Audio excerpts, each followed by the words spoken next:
Hi guys, this is Rishabh Singh here. एक बार फिर आपका बहुत बहुत स्वागत है सिविल इंजीनियरिंग क्लासेस में। हमारा सब्जेक्ट चल रहा है रेनफोर्समेंट कंक्रीट, जिसमें हम 2-3 लेक्चर अभी हो चुका 3 लेक्चर हो चुका है बेसिकली, जिसमें हम आईएस कोड प्रोविजंस देख चुके हैं, बेसिक टर्म्स देख चुके हैं, कुछ वैल्यूज है जो हमको याद करनी है वो देख चुके हैं। और सिंगली रेनफोर्स बीम के लिए, ऐसी बीम जो सिर्फ टेंशन जोन में रेनफोर्स की गई हैं, उनको हम सिंगली रेनफोर्स बीम कहते हैं। उनकी हम एनालिसिस देख चुके हैं, उस पर एक प्रॉब्लम लगा चुके हैं। उसी पे हम और आगे प्रॉब्लम्स देखते हैं, जिससे हमारी क्लियरिटी और हो जाए इस टॉपिक को लेके। आज आज हम डिजाइनिंग भी देखेंगे WSM के थ्रू सिंगली रेनफोर्स बीम की, फिर आगे हम डब्ल्यू में एंटर करेंगे। ठीक है, तो बात हो रही सिंगली रेनफोर्स बीम की WSM से, एनालिसिस पार्ट चल रहा है। तो उसमें ही एक प्रॉब्लम है। प्रॉब्लम क्या कह रहा है? A beam has overall dimension as 250 mm into 450 mm, मतलब साइज दिया है हमको बीम की। क्या साइज है? अब इसमें ये नहीं बोला है कि डेप्थ है कि विड्थ है, लेकिन हम मतलब देख के समझ सकते हैं कि क्या होती है। विड्थ जो होती है वो डेप्थ से कम होती है बीम की। तो 250 क्या हो जाएगा? इसका विड्थ हो जाएगा 250 mm। ठीक, 250 mm हो गई इसकी विड्थ।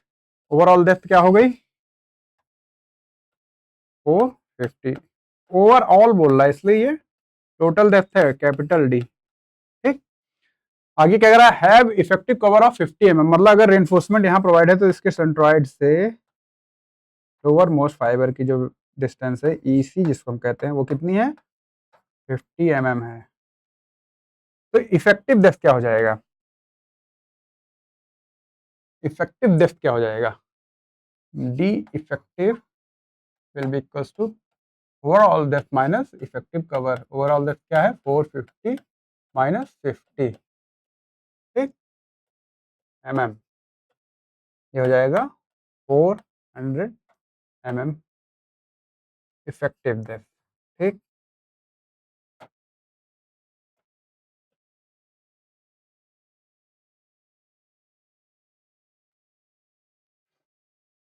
इफेक्टिव डेप्थ हो गया हमारा 400 mm। जब भी लिखा करिए कोई वैल्यू तो उसकी यूनिट जरूर लिखा करिए, ठीक है, उससे याद भी हो जाता है और क्लियर रहता है दिमाग में, यूनिट कंफ्यूजन नहीं होता। ठीक, तो इफेक्टिव डेप्थ निकल गया। हमसे क्वेश्चन क्या कह रहा है? Find x a actual depth of neutral axis, x c critical depth of neutral axis, type of section किस टाइप का है, अंडर रेनफोर्स, ओवर रेनफोर्स या फिर बैलेंस सेक्शन। वो कैसे पता चलेगा? दोनों को कंपेयर करके, एक्स ए और एक्स सी को कंपेयर करके। और मोमेंट ऑफ रेजिस्टेंस निकालिए इसका। ठीक है, तो सबसे पहले हम क्या करते हैं? एक डायग्राम बनाते हैं जिससे हमको ओवरव्यू मिले, क्लियर हो जाए बीम कैसी है। ठीक, तो सबसे पहले हम क्या करते हैं? एक्स सी कैलकुलेट करते हैं। एक्स सी कैलकुलेट करते हैं। एक्स सी का क्या फॉर्मूला बताएगा WSM में?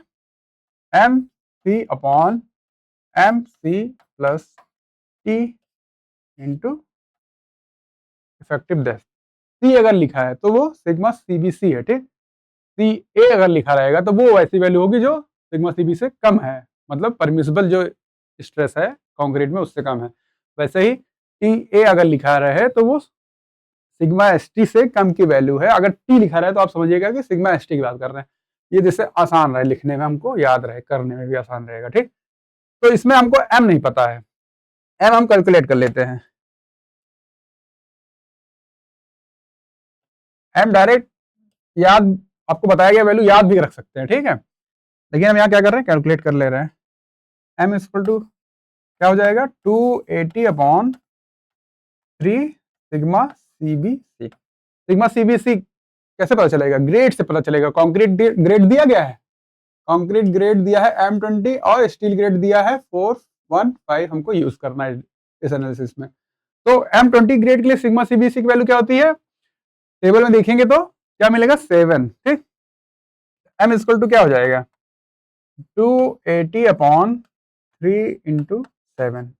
सॉल्व करेंगे तो मिलेगा 13.33। ठीक, तो यहां से हमको क्या मिल गया? 13.33 into 7 upon 13.33 into 7 plus T की वैल्यू क्या होगी? 415 के लिए सिग्मा ST की वैल्यू क्या होती है? टेबल देखिए, 230 230 इंटू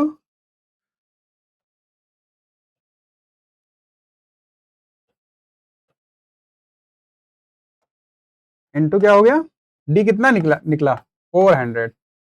ठीक है, तो सॉल्व करिए, तो एक्स सी बराबर कितना आ गया, एक्स सी बराबर आ जाएगा, सॉल्व करिए 115.44 mm। ठीक, एक्स सी क्या है, डिस्टेंस है, तो mm में निकलेगी।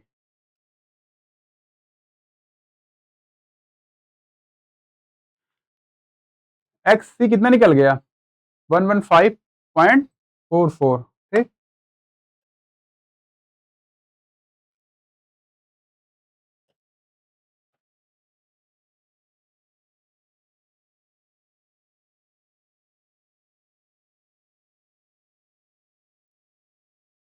ठीक है, अब क्या करेंगे हम, एक्स ए निकालते हैं, एक्स सी निकल गया, क्रिटिकल डेथ ऑफ न्यूक्लियोसिस निकल गया, एक्स ए निकालते हैं। एक्स ए कैसे निकलेगा,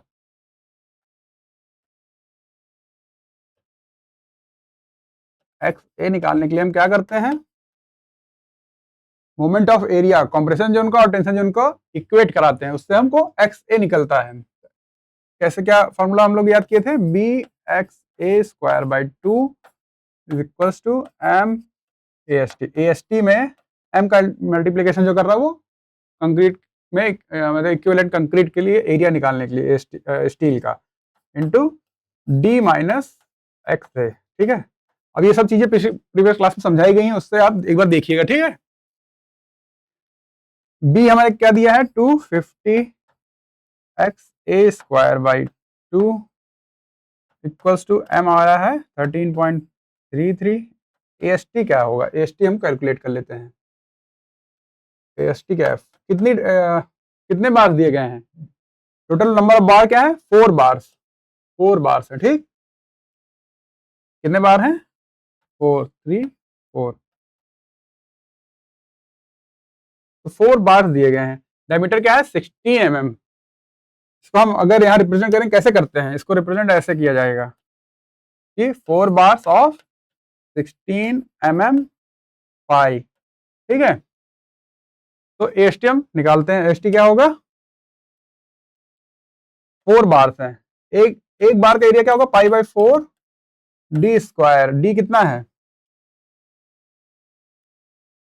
डी कितना है 16, 4 से 4 कैंसिल आउट हो जाएगा, तो बचेगा क्या, पाई इंटू 16 स्क्वायर। सॉल्व करेंगे कितना आएगा, एस टी सॉल्व करिए इसको, 804.25 804.25 यूनिट क्या होगा, एरिया है, mm स्क्वायर।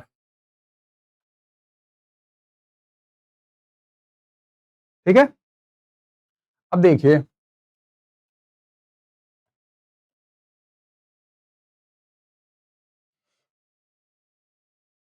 जो एरिया निकालना है, डायमीटर हमको, ये सर्कल का एरिया क्यों निकालना है, क्योंकि जो हमको डायमीटर दिख रहा है वो रेनफोर्समेंट का, ये रेनफोर्समेंट है मान लीजिए, तो उसका जो सेक्शन में हमको एरिया दिखेगा वो सर्कुलर दिखेगा ना, इसलिए हमें यहाँ पे सर्कुलर का एरिया निकालना है। तो एस टी हमको मिल गया, इसकी वैल्यू हम यहाँ रख लिए 804.25। ठीक है, डी कितना है 400।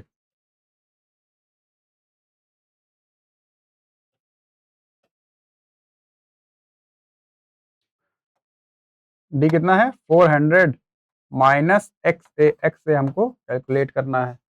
ठीक, क्या करिए, इसको सॉल्व करिए, 125 एक्स ए 200 कैंसिल आउट करेंगे तो 125 आएगा, इज इक्वल टू, इन दोनों को मल्टीप्लिकेशन करके 400 में एक बार इंटू करेंगे, फिर दोनों का मल्टीप्लिकेशन करके माइनस एक्स ए से इंटू करेंगे, कितना आएगा 4288 4288,261। इन दोनों का मल्टीप्लिकेशन करके जब 400 से इंटू करेंगे कितना आएगा 4288,261।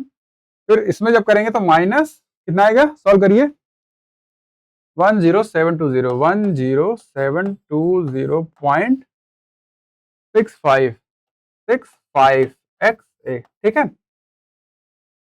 अब क्या करेंगे, हम सारी वैल्यूज को इक्वल के एक तरफ रखेंगे सॉल्व करने के लिए, ये से स्क्वायर होगा, ठीक। तो क्या हो जाएगा 125 x A square, x a term इधर ले आएंगे माइनस में, इधर आएगा तो प्लस 10720.65 एक्स ए, ठीक। और ये टर्म जो ले आएंगे इधर, तो इधर प्लस में, इधर आएगा तो माइनस में, 4288261 इक्वल्स टू 0। अब क्या करिए, कैलकुलेटर में, साइंटिफिक कैलकुलेटर जो आपके पास होगा उसमें इक्वेशन मोड में जाएंगे, क्वाड्रेटिक इक्वेशन चूज करेंगे, तो उसमें क्या होगा, एक्स ए के साथ जो वैल्यूज को ए बोला जाएगा, एक्स ए स्क्वायर के साथ, एक्स ए के साथ बी, और इसको सी। तो जो वैल्यू रखेंगे उसमें ध्यान रखेंगे कि यहाँ पे ये प्लस में है तो उसमें भी आप प्लस में रखेंगे, जैसे यहाँ पे ये प्लस में है तो बी की वैल्यू प्लस में, बट सी पे ध्यान देंगे कि ये माइनस में है तो उसमें वैल्यू आप माइनस में रखेंगे। तो वहां से आपको एक्स ए की वैल्यू मिलेगी, कितनी मिलेगी, सॉल्व करिए क्वेश्चन।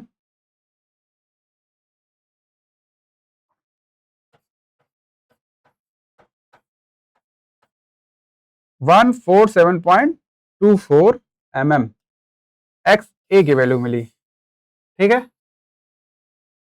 कितनी मिली 147.24 mm, ठीक है। सॉल्व करके देखिए, आना चाहिए वैल्यू, कैलकुलेटर में आना चाहिए।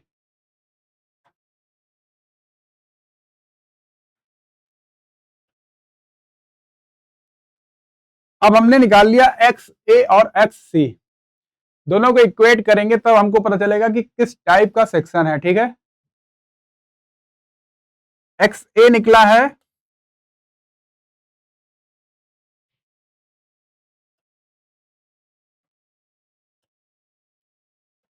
एक्स ए निकला है 147.24, एक्स सी निकला है 115.44 mm।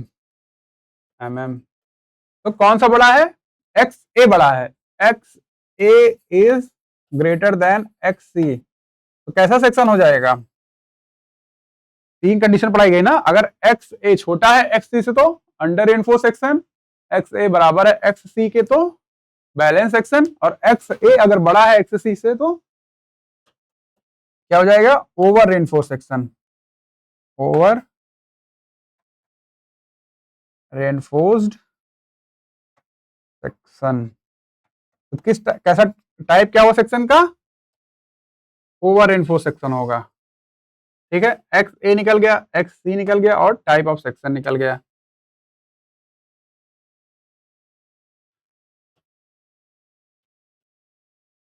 ठीक, ये हो गया। अब क्या करना है हमको, मोमेंट ऑफ रेजिस्टेंस निकालना है। पहले आप इस डायग्राम से समझिए कि एक्स ए और एक्स सी है कहां पे। मान लीजिए एक्स सी मॉडल पे है, इसकी डेप्थ कितनी है 1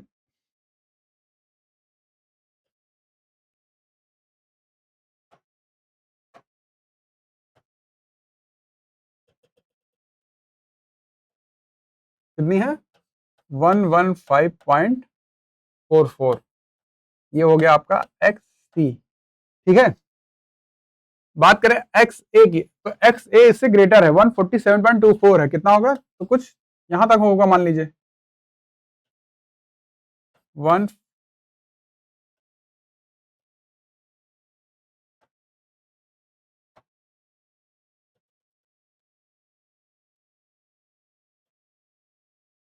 147.24, ठीक। तो हमारी जो actual depth of neutral axis कहां से जा रही है, कुछ ऐसे है।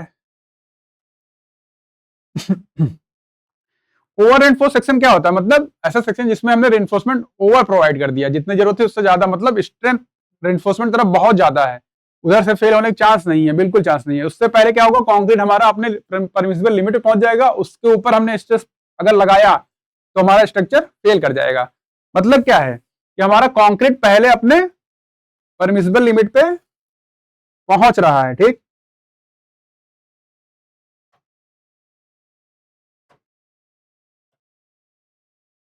हमारा कंक्रीट अपने परमिसिबल लिमिट पे पहले पहुंच जा रहा है, मतलब ये सिग्मा CBC लिखा जाएगा, ठीक है। और जाएगा कहां से ये, सेंटर से, मतलब न्यूट्रल एक्सिस से, ठीक। ये सिग्मा CBC रीच कर गया, लेकिन जो हमारा टेंशन की तरफ वैल्यू है वो क्या हो, वो अपने लिमिट पे नहीं पहुंचा, जितनी उसकी परमिसिबल लिमिट है उससे वो नीचे ही रह गया, मतलब अभी वो उस पर और स्ट्रेस आ सकता है, इसलिए इसको क्या कहे, ओवर रेनफोर्स सेक्शन कहे। ओवर रेनफोर्स सेक्शन के लिए हमने पढ़ा था कि IS कोड कहता है कि टेंशन की तरफ से हम, टेंशन जोन की तरफ से हम मोमेंट ऑफ रेजिस्टेंस नहीं कैलकुलेट करेंगे, ठीक, क्योंकि हमको ये वैल्यू निकाल पानी किस लेवल पे ये पहुंचा है TA, वो बड़ा कठिन होता है, ठीक। तो हम क्या करेंगे, कंप्रेशन जोन की तरफ से मोमेंट ऑफ रेजिस्टेंस निकालेंगे, ठीक।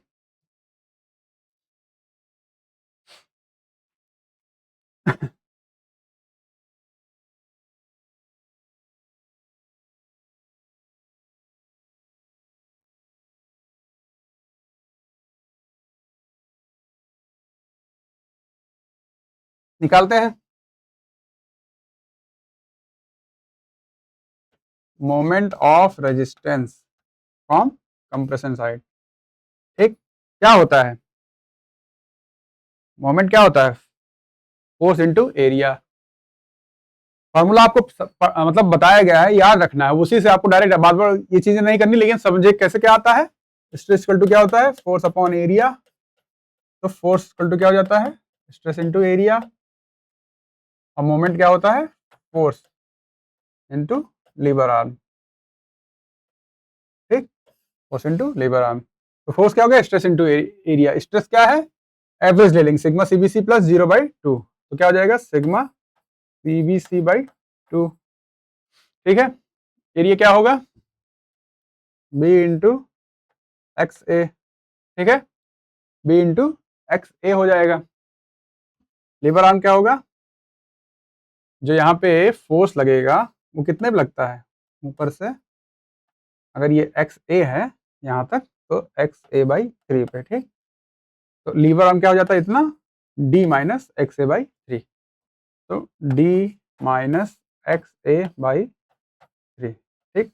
अब इसमें आपको सिग्मा CBC पता है 7, B पता है 250, XA पता है हमने निकाला 147.24, और D पता है, तो इस पे वैल्यूज रखिए और सॉल्व करिए।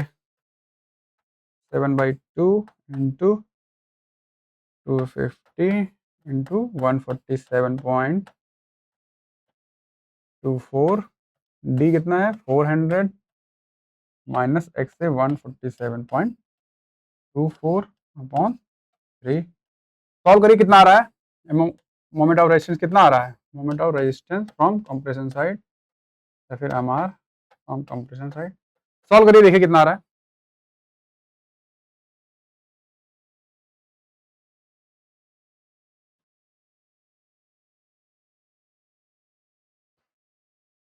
आएगा ये 47.21, यूनिट बताइए क्या होगा, यूनिट सोचिए क्या होगा, force into lever arm, lever arm क्या है, डिस्टेंस है, फोर्स की यूनिट क्या होगी, न्यूटन, थोड़ा वैल्यू बड़ी वैल्यू आ रहा है उसको 10⁶ से डिवाइड कर देंगे तो क्या हो जाएगा, किलो न्यूटन मीटर, MM को मीटर में चेंज कर लिए, ठीक। तो आ जाएगा 47.21 किलो न्यूटन मीटर, MR हमारा कंप्रेशन तरफ से आ गया, ठीक। इसको हम टेंशन तरफ से कैलकुलेट नहीं करेंगे, ओवर एनफोर्स सेक्शन है, ठीक है हमारा, ठीक है। तो 3-4 चीजें जो पूछा था वो हो गया आपका क्या क्या, एक तो हो गया XC निकाल लिया हमने, दूसरा XA निकाला हमने, दोनों को इक्वेट करके बताया कि टाइप ऑफ सेक्शन क्या है, और फिर हमने लास्ट में निकाला मोमेंट ऑफ रेजिस्टेंस क्या है सेक्शन के लिए, कितना मोमेंट वो रजिस्ट कर सकता है, कितना इसके ऊपर बेंडिंग मोमेंट लग सकता है, इससे ज़्यादा नहीं लगा सकते, ठीक, वरना कंक्रीट फेल कर जाएगी। कंक्रीट फेल कर जाएगी कैसे कह रहे हैं, क्योंकि ओवर एंड हो सकता है, इसमें कंक्रीट पहले फेल करती है, और फेलियर कैसा होता है, ब्रिटल फेलियर होता है, सडन फेलियर होता है, ठीक है। इस तरह का स्ट्रक्चर हमको डिजायरेबल नहीं होता है, इसमें फेलियर सडन होता है, तो स्केप करने की या फिर इवैक्यूएट करने का चांस नहीं मिलता है। हमको कैसा सेक्शन पसंद, मतलब डिजायरेबल है? अंडर इन्फो सेक्शन या फिर बैलेंस सेक्शन, जिसमें हमको वार्निंग मिले फेलियर से पहले। ठीक, समझ में आ गया? इसको नोट कर लीजिएगा अच्छे से और समझ के करिएगा। एक बार खुद से लगाने की कोशिश करिएगा, फिर नहीं आए तो फिर देख के करिएगा। ठीक, ऐसे ही अगला प्रॉब्लम देखते हैं कुछ।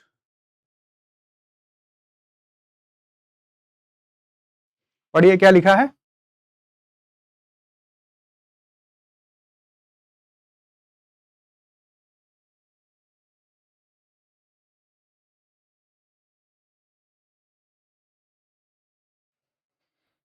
A beam has width of 300 mm and effective depth of 550 mm। इसमें डायरेक्ट क्या दिया है? एक बीम है जिसकी डेप्थ बोला गया है 300 mm है, 300 mm है, और इफेक्टिव डेप्थ बोला है, मतलब रेनफोर्समेंट के सेंट्रॉइड तक की डिस्टेंस कितनी है? 550 mm। ठीक, with effective depth of 50 mm। ठीक, इफेक्टिव डेप्थ देके कंफ्यूज नहीं होएगा कि ओवरऑल डेप्थ तो नहीं दिया है, उसमें लिखा है साफ साफ इफेक्टिव डेप्थ। ठीक, कंफ्यूज मत होइएगा। ओवरऑल डेप्थ कोई मतलब नहीं, लेकिन कितना हो जाएगा? 600 mm। ठीक है, ये दिया है विद इफेक्टिव डेप्थ इतना एंड रेनफोर्स विद 4 बार्स। कितनी बार्स हैं? 4 बार्स, 1 2 3 4। ठीक, कितने डायमीटर है इनका? 20 mm। तो कैसे लिखेंगे? 4 बार्स ऑफ 20 mm 5। ठीक है, ग्रेड दिया है कंक्रीट का M20 और स्टील का कितना दिया है? 250 Fe 250। Grade of concrete and reinforcement is used respectively. Find MOR। Moment of resistance निकालना। मोमेंट ऑफ रेजिस्टेंस निकालने से पहले आपको XA XC निकालना पड़ेगा, टाइप ऑफ सेक्शन निकालना ही पड़ेगा, जिससे आपको पता चलेगा। ठीक है, कि कैसा किस टाइप का सेक्शन है। अगर ओवर रेनफोर्स हुआ तो आप टेंशन तरफ से कैलकुलेट नहीं सकते, तो इसलिए आपको XA XC कैलकुलेट करना ही पड़ेगा। तो इफेक्टिव डेप्थ में पता है, M निकाल लेते हैं सबसे पहले। M क्या होगा? M होगा 280/3 सिग्मा CBC। ग्रेड क्या है? M20 है, तो M20 के लिए 7 होता। अभी हमने पिछली प्रॉब्लम सॉल्व किया है, तो M क्या हमको मिला था? M डायरेक्ट अब क्या मिल गया है आपको? Direct M equal to 13.33। ठीक है,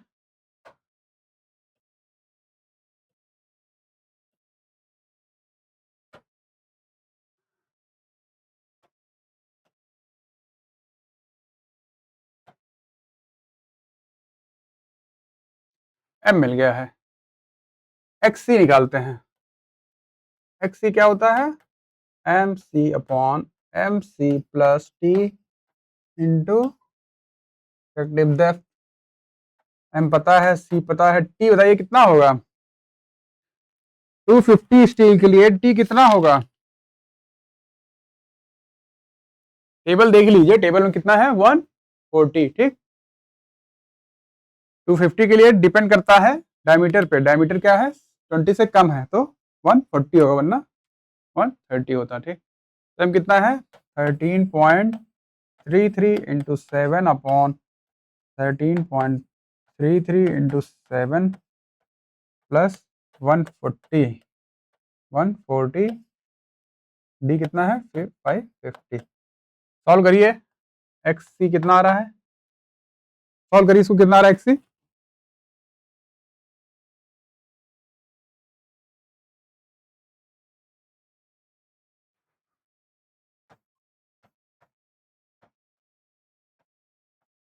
219.97 mm।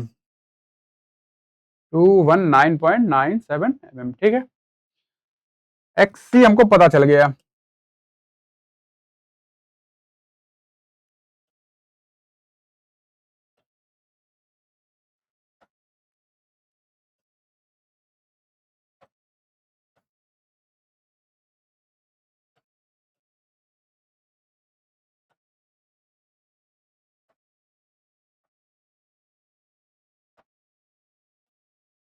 ठीक, XC पता चल गया। अब हम निकालते हैं XA। ठीक, एक्स ए डायरेक्ट क्या करेंगे,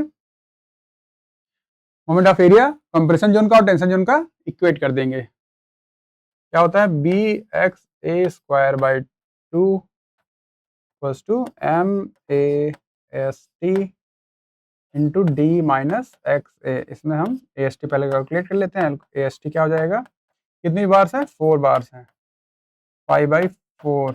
डायमीटर क्या है, 20 mm। अच्छा 20 mm है या 20, हाँ 20 mm है या 20 से कम रहे तो सिग्मा स्टिक वैल्यू 140 लेते हैं, या 20 ज़्यादा हो तो 130 लेते हैं। इसमें 20 है, ठीक। 4 से 4 कैंसिल आउट हो जाएगा, 20 square pi into 20 square. Solve करके कितना आ रहा है A S t value,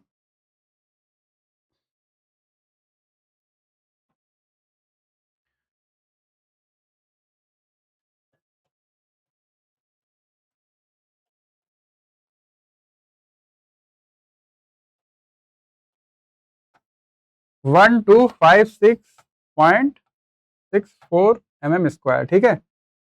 note कर लीजिएगा, हम किनारे का कर देते हैं थोड़ा सा।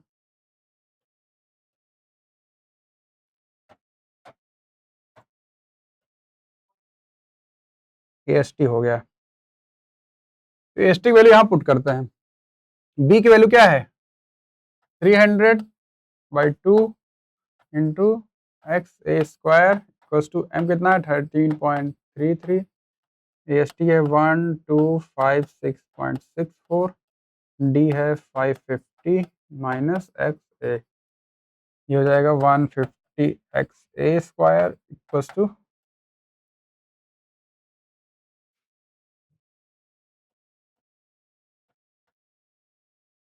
ठीक। इसको सॉल्व करिए, कितना आ रहा है, आएगा ये 921305 921305 6.16 माइनस कितना आएगा 16751 16751.01 एक्स ए, ठीक। 921305.16 माइनस 16751.01 एक्स ए। अब हम क्या करेंगे, सारी वैल्यू एक तरफ ले आएंगे, 150 x A square is equals to, पहले एक्स ए वाली ले आते हैं, ले आएंगे इधर, तो क्या हो जाएगा, ये उधर माइनस इधर प्लस हो जाएगा, 16751.01 एक्स ए माइनस, ये वैल्यू इधर ले आएंगे तो माइनस हो जाएगा, इधर प्लस है, 921305.16 इक्वल्स टू 0। यहाँ से वही कैलकुलेटर में आप इक्वेशन में गए, उसके बाद वहाँ से क्वाड्रेटिक इक्वेशन चूज किए, ए हो जाएगा 150, बी हो जाएगा आपका ये वैल्यू पॉजिटिव में, सी हो जाएगा ये वैल्यू माइनस में, ठीक। यहाँ से सॉल्व करेंगे तो हमको मिलेगा एक्स ए कितना आ रहा है, सॉल्व करिए,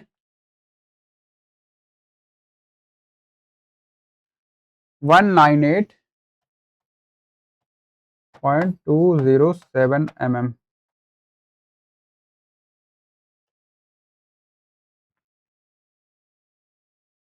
$198.207, ठीक है।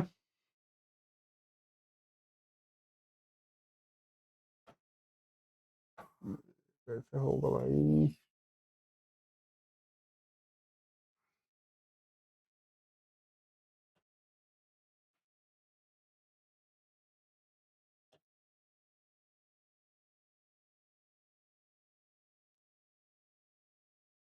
तो हमको क्या मिला कि एक्स सी मिला है 219,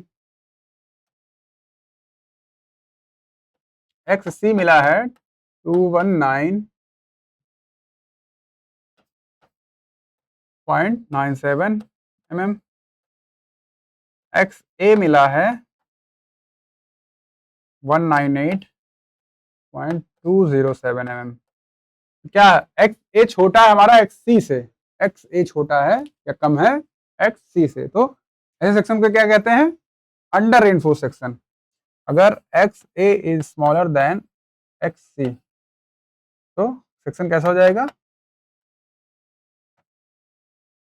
under reinforced section. Under reinforce section में क्या होता है कि रेनफोर्समेंट जितना प्रोवाइड करना था उससे कम प्रोवाइडेड है, तो वो अपने परमिसिबल स्ट्रेस लिमिट पे पहले पहुंच जाता है और फेल भी वही करेगा अगर स्ट्रेस वैल्यू उसके ऊपर गई। कंक्रीट हमारा सेफ रहता है, मतलब कंक्रीट अपने परमिसिबल स्ट्रेस लिमिट पे नहीं पहुंचता है। ठीक है, देखते हैं।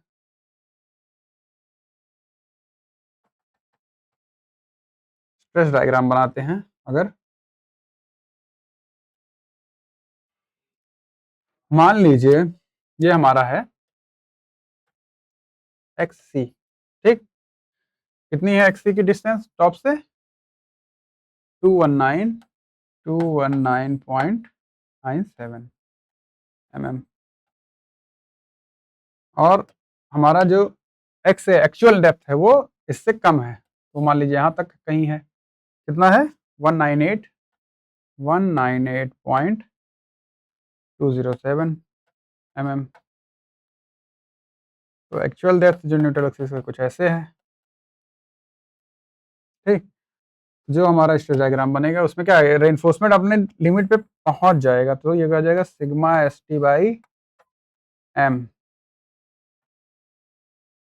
बट कॉन्क्रीट अपने लिमिट पे नहीं पहुंचा, उसको हम सी ए लिखेंगे। ठीक है, तो इसका क्या करना है हमको, अब आगे हमको टाइप ऑफ सेक्शन पर हमको निकालना मोमेंट ऑफ रेजिस्टेंस।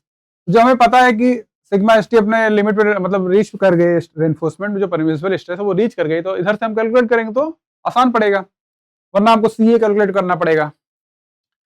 तो टेंशन जोन की तरफ से हम निकालते हैं M R,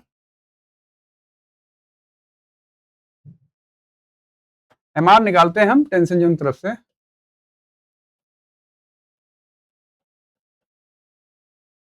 sigma S t a S T क्या होता है, sigma S T by m s m A S t, दोनों एम एम कैंसिल आउट हो जाएगा, तो ये बचेगा sigma S t m s T D minus x A by 3 lever r. ठीक, सिग्मा एस टी कितना होगा 250 के लिए 140 लेंगे, 140।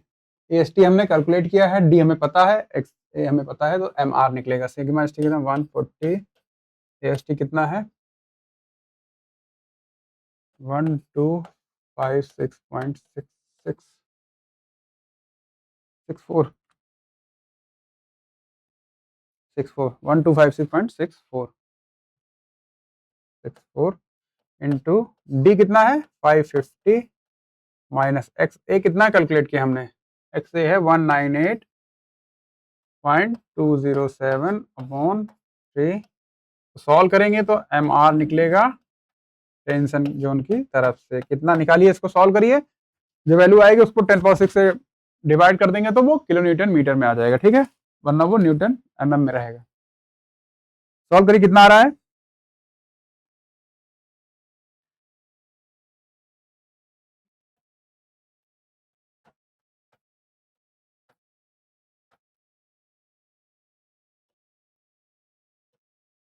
आएगा 85.13 किलो न्यूटन मीटर, टेंशन की तरफ से निकाले हम लोग। ठीक, ये हमारा हो गया आंसर, एम आर निकालने के लिए बोला था, ये हो जाएगा आंसर।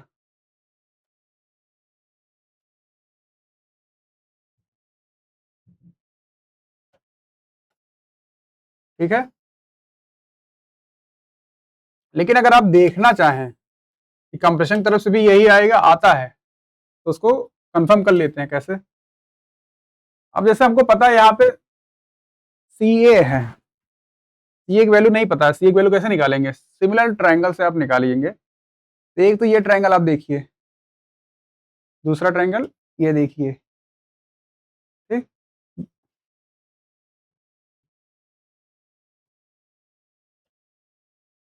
एक एक सेकंड,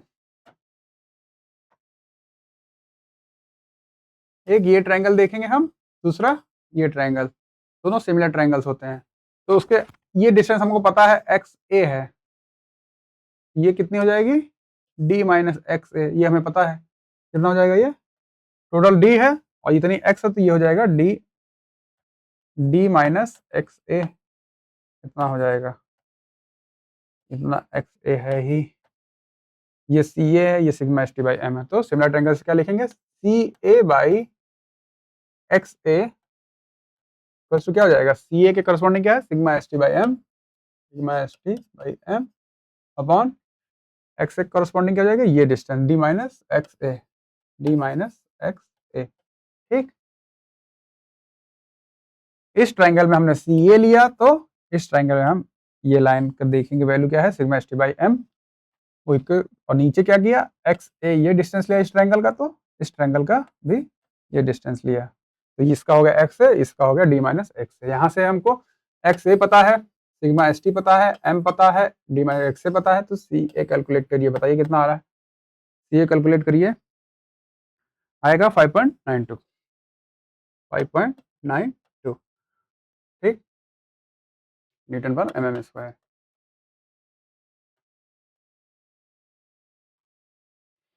सी ए हमको पता चल गया, अब हम कंप्रेशन जोन तरफ से एम आर निकालते हैं।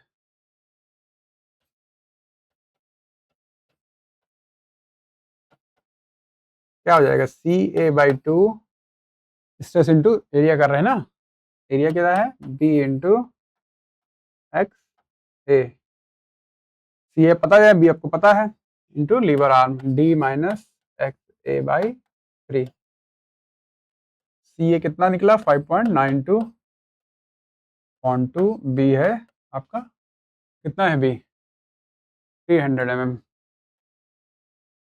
एक्स ए कितना है 198.207, डी आपका 550 माइनस एक्स ए 198.207 अपॉन 3। तो सॉल्व करिए, कितना आ रहा है देखिए, सेम आएगा,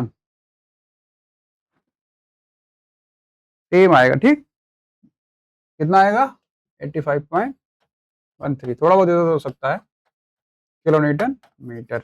तो एम आर हम चाहे टेंशन तरफ से निकालें चाहे कंप्रेशन तरफ से निकालें, वो आएगा आपका सेम। हमने टेंशन तरफ से निकाला क्योंकि इतना हमको स्टेप आगे, अगर क्वेश्चन में डायरेक्ट पूछा तो हम उसका निकाल दिए, क्योंकि इसमें हमको क्या सी ए अलग से निकालना पड़ा, फिर हम इस प्रोसेस पे आए ना। और टेंशन तरफ से क्या करना, हमने डायरेक्ट, हमको पता था कि वो अपने परमिशन लिमिट पहुंच गया, सिग्मा स्टेबल हमको पता थी, तो हमने डायरेक्ट उससे निकाल दिया था, तो दोनों सही है, ठीक, ये टाइम आपका बचाएगा, ठीक है, समझ में आ रहा है इतना ना, आगे बढ़ते हैं। कह रहा है in previous problem find area of steel required to have a balance section. अब पिछला जो सेक्शन था वो कैसा था, वो जो हमने अभी सॉल्यूशन किया, सॉल्व किया प्रॉब्लम, वो अंडर इन्फो सेक्शन था, तो अब इसमें क्या किया जाए कि वो बैलेंस सेक्शन बन जाए, एरिया ऑफ स्टील में क्या चेंज किया जाए, ये जो सेक्शन है वो बैलेंस सेक्शन हो जाए, ठीक।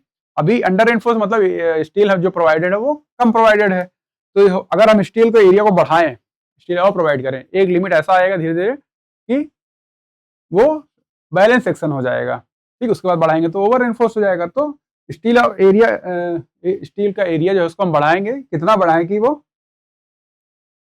बैलेंस सेक्शन हो जाए, मतलब कंक्रीट में और स्टील दोनों में, कंक्रीट और स्टील दोनों में जो मोस्ट एक्सट्रीम फाइबर्स हैं वो अपने परमिसिबल लिमिट पे पहुंच जाए एक साथ, तो वो बैलेंस सेक्शन हो जाएगा। तो इसमें क्या करेंगे हम, हमें पता है कि टेंशन में जो स्टील है वो अंडर इन्फो सेक्शन में अपने लिमिट पे पहुंच चुकी है, ठीक, कंक्रीट ही ऐसा है जो अभी अपने लिमिट पे नहीं पहुंचा है।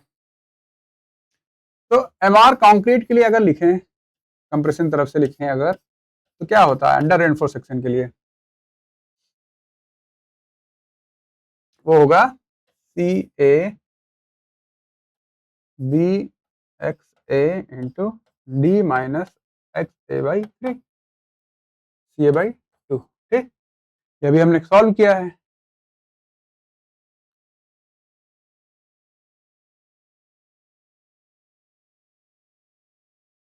ठीक, अंडर इन्फो सेक्शन के लिए एम आर अगर कंप्रेशन तरफ से लिखेंगे तो क्या होगा, C A by 2 B into x A D minus x A by 3।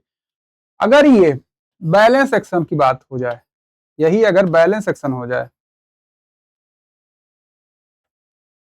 तो क्या हो जाएगा, एम आर जो होगा कंप्रेशन जोन से CA हो जाएगा क्या, CA हो जाएगा सिग्मा CBC, XA हो जाएगा XC, पहले सेक्शन में XA XC बराबर होता है ना, और CA सिग्मा CBC होता है, यहाँ भी XA XC हो जाएगा। तो जब बैलेंस सेक्शन हो जाएगा तो क्या हो जाएगा, सिग्मा CBC अपॉन 2 इंटू, बात कह रहे हैं कि हमको क्या स्टील प्रोवाइड करा था कि बैलेंस सेक्शन, हम मान ली बैलेंस हो गया तो कंक्रीट भी अपने परमिसिबल लिमिट पहुंच जाएगा, तो हम MR में बैलेंस सेक्शन के लिए इक्वेशन लिख रहे हैं, तो B into XC D minus XC by 3, ठीक है।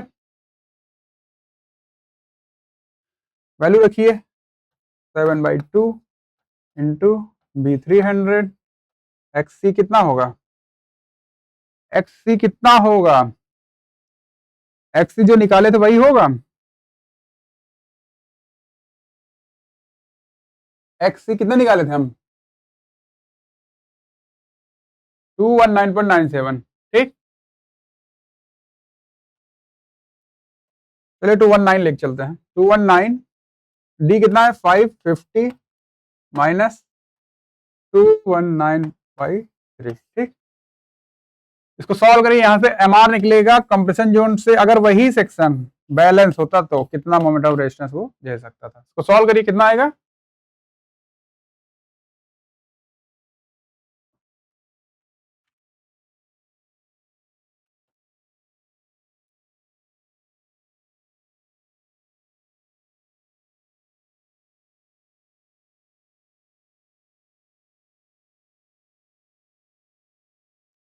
(109.68 किलो न्यूटन मीटर), ठीक। अगर जो पहला क्वेश्चन, अभी इसके पहले वाले क्वेश्चन किए, वही सेक्शन अगर बैलेंस होता तो वो कंप्रेशन जोन से हमने सॉल्व किया तो हमें पता चला कि इतना लोड वो ले सकता था, ठीक। तो इतना लोड तब लेता जब वो बैलेंस होता, मतलब स्टील इतनी प्रोवाइड होती कि कंक्रीट और स्टील दोनों में अपने परमिसिबल लिमिट पे पहुंच जाता। तो हमने इसमें परमिसिबल लिमिट पहुंचाकर इसको सॉल्व कर लिया। अब क्या करेंगे, जो स्टील एरिया टेंशन तरफ से जो MR निकालेंगे उसको हम इक्वेट कर दें इससे, मतलब MR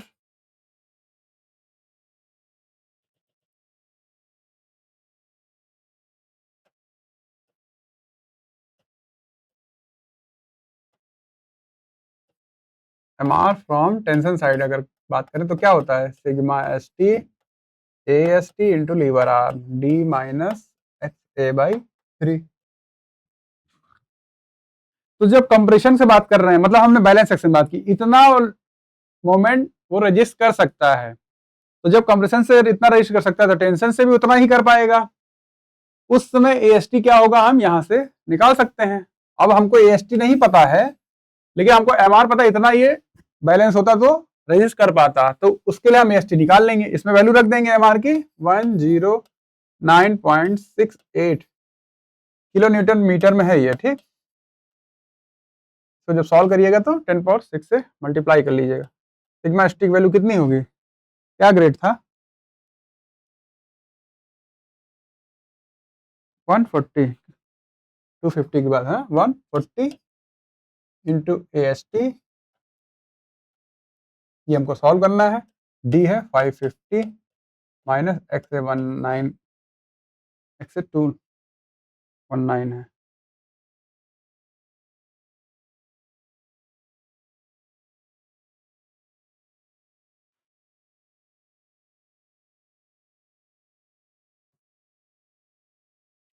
XA लेंगे 219, क्यों लेंगे, क्योंकि बैलेंस सेक्शन है जो XC के बराबर होता है, ठीक।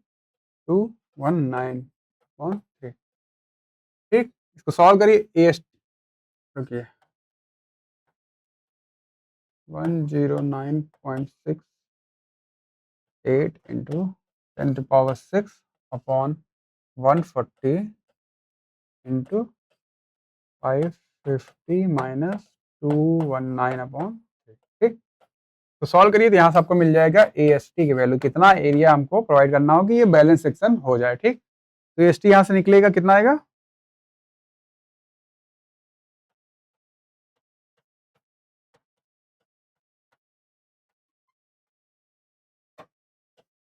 सॉल्व करिए, आएगा 1642.41। अब देखिए प्रीवियस में जो एस टी की वैल्यू थी कितनी थी? एस टी वैल्यू थी 1256, यहाँ पे कितनी है? 1642। मतलब एरिया हमने स्टील का बढ़ा दिया, स्टील का एरिया हमने बढ़ा दिया है, ठीक। क्योंकि अंडर रेनफोर्स था, मतलब जितना रेनफोर्समेंट चाहिए था उससे कम प्रोवाइडेड था, उसको बैलेंस करने के लिए एरिया, स्टील का एरिया बढ़ाना पड़ेगा। तो हमने इतना अगर हम कर देंगे तो ये सेक्शन बैलेंस हो जाएगा, ठीक।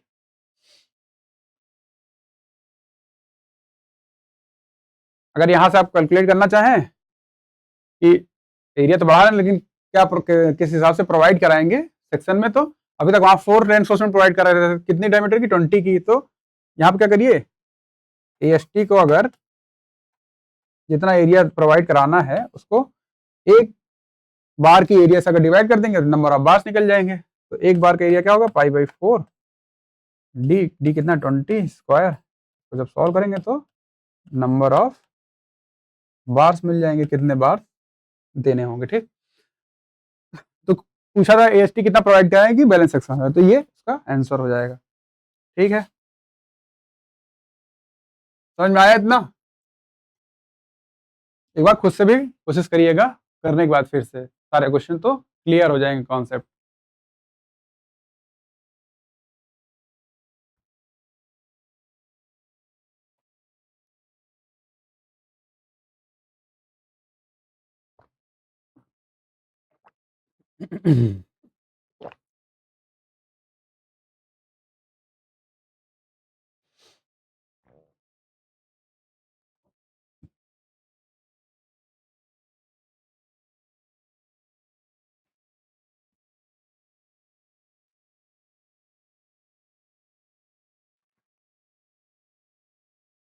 अगला प्रॉब्लम देखते हैं। Calculate the moment of resistance of a rectangular RCC section. Moment of resistance निकालना है एक रेक्टेंगुलर आरसीसी सेक्शन का, which has width of 400 mm।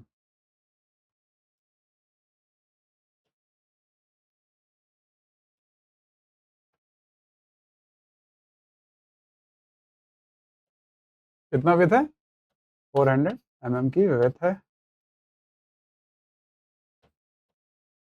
और टोटल डेप्थ दिया है 700 mm,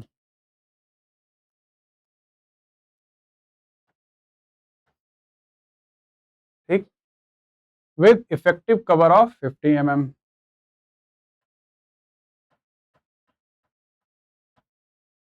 इफेक्टिव कवर दिया है 50 mm का, तो इफेक्टिव डेप्थ क्या हो जाएगी? Total depth minus effective cover. Total depth 700 minus 50 करेंगे तो आ जाएगा 650 mm। तो इफेक्टिव डेप्थ हो गई अपनी 650 mm, ठीक है। आगे क्या कह रहा है? Section is reinforced with 4 bars. कितने बार्स हैं? 4 बार्स हैं।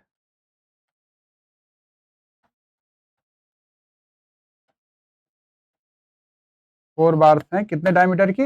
16 mm डायमीटर की, 16 mm पाई रेनफोर्समेंट है। ग्रेड यूज करना है M20 कंक्रीट के लिए और एफी के लिए 415, ठीक है।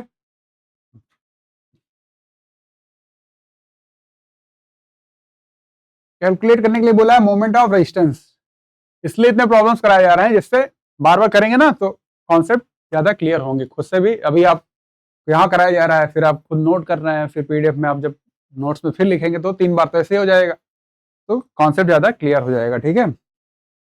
के एनालिसिस में करते क्या है, मोमेंट ऑफ रेजिस्टेंस निकालना रहता है, एक्स से निकालना रहता है, एक्स से निकालना रहता है, दोनों को इक्वेट करना रहता है, ये सब पढ़ा था वही कर रहे हैं, ठीक। और इससे क्या है कि जो इक्वेशंस हम बना बना के यूज कर रहे हैं वो क्लियर भी ज्यादा हो जाती हैं, ये सब चीजें जैसे ज्यादा क्लियर हो जाती हैं, ठीक है। तो इसमें भी क्या करना है, मोमेंट ऑफ रेजिस्टेंस ही निकालना है हम लोगों को। तो वही चीजें हैं, एक्स से निकालिए, एक्स से निकालिए, दोनों की इक्वेट करिए, फिर जिस टाइप का एक आपका सेक्शन रहे उस हिसाब से मोमेंट ऑफ रेजिस्टेंस कैलकुलेट करेंगे। तो सबसे पहले क्या करिए, एम ही कैलकुलेट कर लेते हैं। ग्रेड क्या है, एम 20 है तो एम क्लियरली हो जाएगा 13.33। एस टी कैलकुलेट कर लेते हैं। 4 बार्स हैं, पाई बाई 4 इंटू डायमीटर क्या है 16 पाई, 4 से 4 कैंसिल, तो एस टी कितना आ जाएगा पाई 16 स्क्वायर। सॉल्व करके कितना आया था, एरिया ऑफ स्टील आया है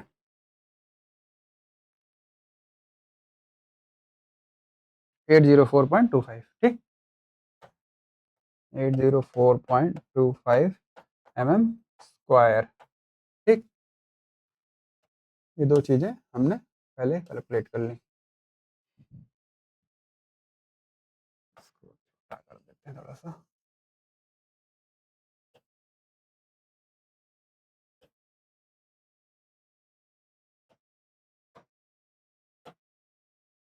एम हो गया 13.33, एस टी हो गया 804.25, ठीक है। एक्स सी कैलकुलेट करते हैं। एक्स सी कैलकुलेट करते हैं हम। एक्स इक्वल टू क्या था, एम सी upon M C plus t upon into effective depth. M हो गया 13.33, सी हो जाएगा 7, 13.33 into 7 plus t. F e grade क्या है 415, तो कितना हो जाएगा 230। डी कितना है, इफेक्टिव डेप्थ 650, 650। सॉल्व करिए, एक्स सी कितना आ रहा है,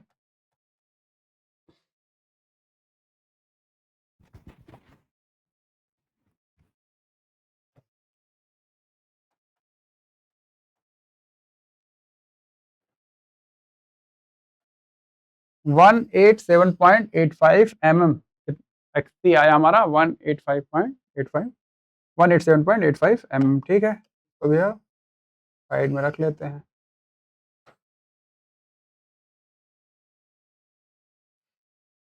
अब क्या बचा, हम निकालेंगे एक्स ए। एक्स ए कैसे निकलता है, सिंपल है, B into x A square by 2 is equal to M A S T into D minus x ए, ठीक। बी कितना है 400 अपॉन 2, 200 हो जाएगा, 200 x A square equals to m है 13.33, 804.25, डी है 650 माइनस एक्स ए। सॉल्व करिए, 200 x A square equals to, इसको solve करेंगे इससे इंटू करके कितना आ रहा है 696842, 696842 और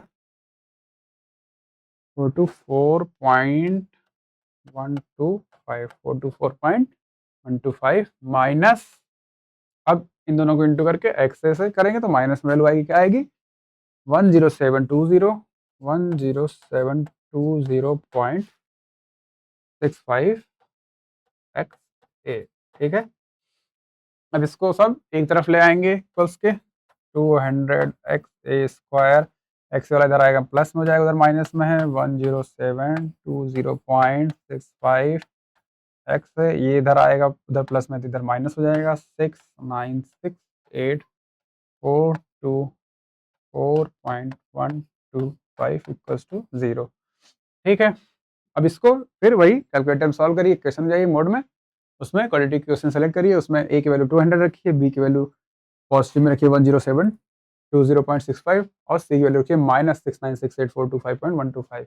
वहाँ से एक्स ए की वैल्यू मिलेगी, ठीक है। एक पॉजिटिव मिलेगी, एक नेगेटिव मिलेगी, नेगेटिव में डिस्टेंस की वैल्यू हो नहीं सकती, तो जो पॉजिटिव में मिला वो वैल्यू हम लेंगे। कितना आएगा 161.77, 161.77 mm, ठीक है।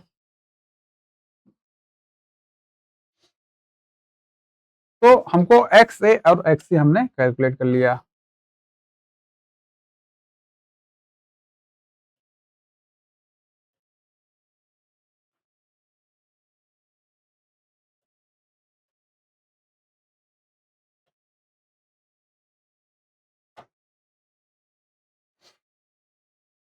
एक्स ए मिला है हमको 161.77, एक्स सी मिला है 187.85 है दोनों।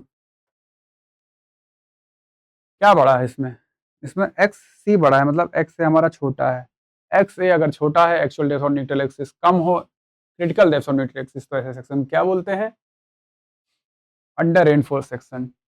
ठीक है, क्या बोलते हैं ऐसे सेक्शन को? Under reinforce section. मतलब जितना रेनफोर्समेंट रिक्वायर्ड था उससे कम प्रोवाइडेड है। तो जब लोड बढ़ेगा तो हमारा स्टील पहले अपने परमिशन लिमिट पे पहुंच जाएगा, कंक्रीट में स्ट्रेंथ अभी बची होगी, इससे ज़्यादा अगर लोड लगा तो हमारा रेनफोर्समेंट फेल हो जाएगा। रेनफोर्समेंट का जो फेलियर होता है वो डक्टाइल मटेरियल है, उसका डक्टाइल फेलियर होता है, प्रोग्रेसिव फेलियर होता है, हमको डिफ्लेक्शन दिखेगा, मतलब सडन फेलियर नहीं होगा। ठीक है, ये सब उसकी प्रॉपर्टीज हैं। तो अंडर रेनफोर्स सेक्शन है, x A is smaller than x c, hence it is under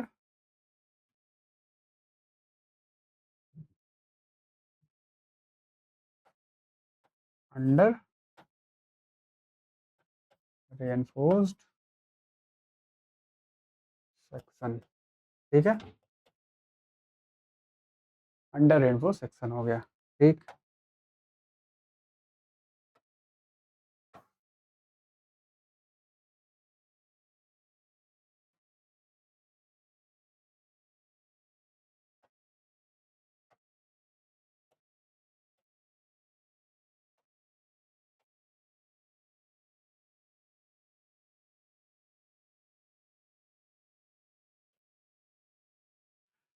ठीक है, अंडर रेनफोर्स सेक्शन है तो इसका मतलब स्टील क्या है, हमारा अपने पनिशमेंट लिमिट पे वो पहुंच चुका है। तो हमको अगर एमआर निकालना, मोमेंट ऑफ रेजिस्टेंस निकालना, तो हम क्या करेंगे? टेंशन साइड से निकाल लेंगे, क्योंकि हमें पता है कि उसमें जो वैल्यूज हैं वो पनिशमेंट लिमिट पे पहुंच गई, तो हमको एक्स्ट्रा कैलकुलेशन करने की जरूरत नहीं पड़ेगी। ठीक है,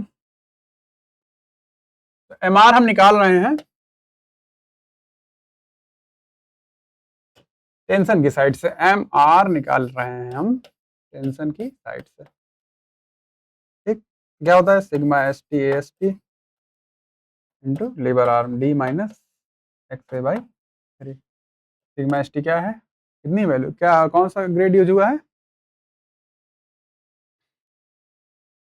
1415। ठीक, 230 होगा, 230। एस टी कितना? 804.25, डी है 650, माइनस एक्स ए कितना है?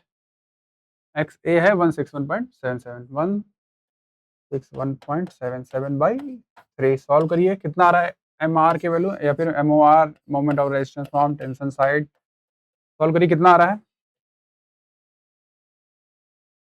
टेंशन साइड से? कैलकुलेट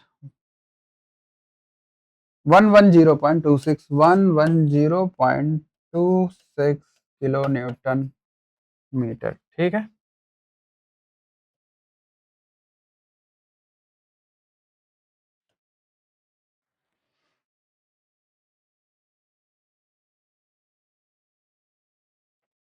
कितना आ गया एम आर? 110.26 kilo Newton. इसमें आप क्या करिए, कंप्रेशन जोन से मैं बता दे रहा हूँ, लेकिन आप पॉज करके आराम से फिर खुद से निकालिए कैसे क्या करते हैं। ठीक, नहीं समझ में फिर देखिए एक स्टेप, नहीं उसके बाद भी कोशिश करिए, फिर ना लगे तब आगे देखिएगा। अगर हम यही कंप्रेशन जोन तरफ से निकालना चाहें तो उसमें हमको पता है, क्या पता है कि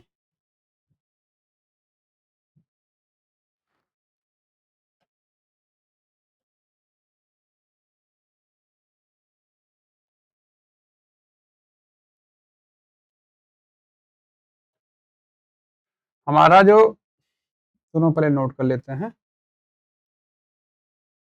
मान लीजिए ये हमारा एक्स सी है, critical depth of neutral axis, इसकी डिस्टेंस कितनी होगी टॉप से? 187.85। ठीक, और एक्स ए क्या है, वो कम है, तो वो कहीं यहाँ होगा 161.77। तो इसकी डेप्थ ये ऐसे को दिखेगा हमको। ठीक है, हमारा जो रेनफोर्समेंट है वो अपनी लिमिट पे पहुंच चुका है, sigma S T by m हो चुका है वो, लेकिन जो कंक्रीट है वो नहीं रीच किया है, तो वो सी ए है। ये वैल्यू अपनी है एक्स ए और ये वैल्यू है डी माइनस एक्स ए, तो यहाँ से हमको सी ए निकालना पड़ेगा। ठीक है, तो सी ए निकालिए आप। C A by X A equals to क्या हो जाएगा, sigma S T by M, जैसे पिछले क्वेश्चन किया सेम वही है। ठीक, डी माइनस एक्स ए, इसमें सिग्मा एस टी पता है, एम पता है, डी पता है, एक्स ए पता है। सी ए निकालिए, सी एक वैल्यू बताइए क्या आ रही है, सी एक वैल्यू आ रही है 5.72। ठीक है,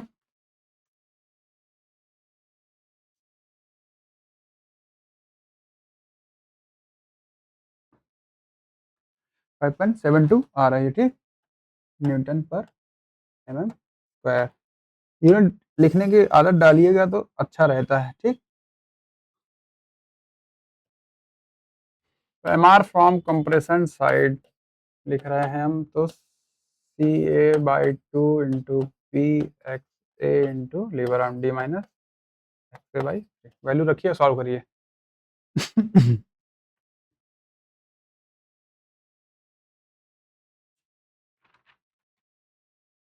बी की वैल्यू क्या है, 400 है। सी ए कितना आया अपना, 5.72 अपॉन 2 इंटू 400 इंटू एक्स ए कितना आया है, 161.77, 161.77। डी है 650 है ना,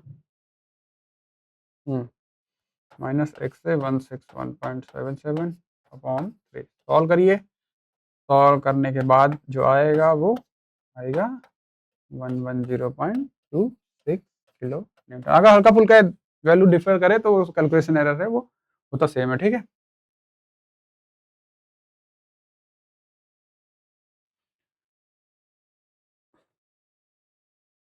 तो ये हो गया। ठीक, बात करते हैं, ये यहाँ तक समझ में आया ना, दोनों क्वेश्चन लगभग सिमिलर ही थे, तो कुछ कंफ्यूजन वाली बात नहीं, खाली आपको प्रैक्टिस के लिए हो गया। इस क्वेश्चन में जैसे हमने क्या किया कि अंडर रेनफोर्स सेक्शन आया था, ये हमने सॉल्व किया था, एमआर निकाला था, उसके बाद कह रहा था प्रीवियस क्वेश्चन में हम ऐसा स्टील एरिया ऑफ स्टील क्या कर दें कि वो बैलेंस सेक्शन बन जाए, अंडर रेनफोर्स से वो बैलेंस सेक्शन बन जाए, तो एरिया ऑफ स्टील हम बढ़ा रहे थे। ठीक, उसके में क्या किया था कि एमआर कंप्रेशन कंक्रीट तरफ से जो कैलकुलेट करके देखा कि हमने उसको रीच करा दिया उसके परमिसिबल लिमिट पे, कि अगर बैलेंस होगा तो ये रीच कर जाएगा, ये रीच कर जाएगा, तो इस इधर से जो एमआर हमको निकला उसको हमने टेंशन तरफ से इक्वेट कराया कि अब टेंशन इतना ले सकता है, तो उसके लिए एरिया क्या निकलेगा वो कैलकुलेट किया। ठीक, और उसी पे थोड़ा सा कॉन्सेप्ट देखते हैं, इसको अच्छे से समझिएगा, डिजाइनिंग में काम आएगा बहुत ज्यादा। ठीक है, क्या था कि MR equal to under reinforce section के लिए क्या है, C A by 2 into B into x A into D minus x A by. ठीक, इसको हम जब बैलेंस सेक्शन कर रहे हैं तो सी ए को हम क्या कर रहे हैं, सिग्मा सी बी सी बना रहे हैं या फिर सी लिख रहे हैं। ठीक, एक्स ए को क्या कर रहे हैं, एक्स सी लिख रहे हैं। ठीक, एक्स ए को क्या कर रहे हैं, एक्स सी कर रहे हैं, बैलेंस सेक्शन बनाने के लिए under reinforce more for balance section from compression, from compression side.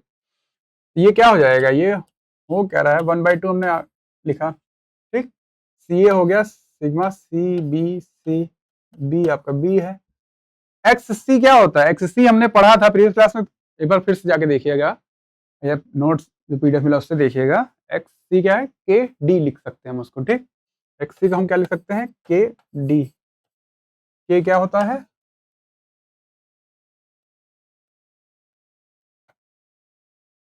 ठीक, के डी लिख दिया, इसमें भी ऐसे किया, D minus A D upon 3। ठीक, आगे क्या हुआ कि हमने सिग्मा सी बी सी को सी लिख लिया डायरेक्ट, इंटू बी इंटू के डी, यहाँ से डी कॉमन ले लिया अगर हमने तो क्या मिला हमको, 1 माइनस के अपॉन 3। ठीक, 1 माइनस के अपॉन 3 को हमने पिछली क्लास में देखेंगे तो इसको मान रखा है जे, ये जे होता है, ठीक। यहां से हमको क्या मिल गया, 1/2 इंटू सी जे के, बचा क्या, बी, 2d बचे अपने पास, तो बी डी स्क्वायर, ठीक।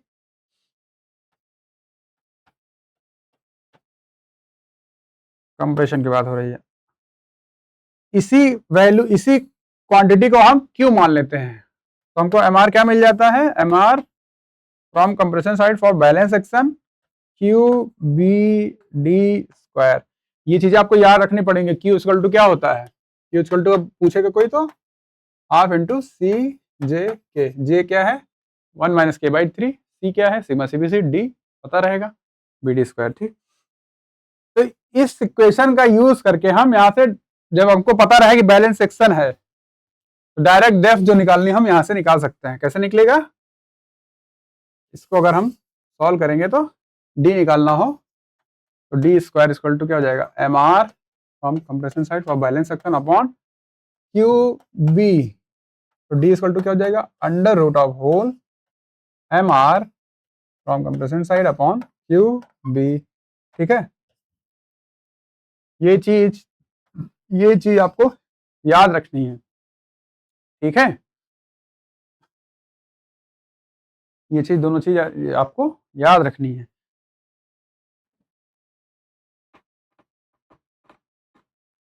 ऐसे ही अगर हम टेंशन जोन की बात करें,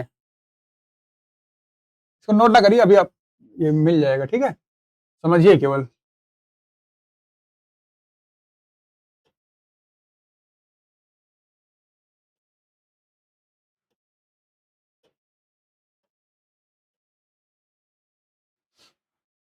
टेंशन जोन से अगर बात करें,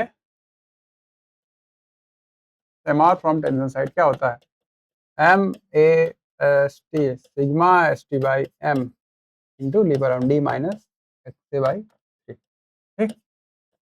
अगर ये बैलेंस सेक्शन के लिए लिखे हम, बैलेंस सेक्शन में क्या होता है कि ये वैल्यूज, जैसे मान लीजिए सिग्मा, मान लीजिए टी था केवल,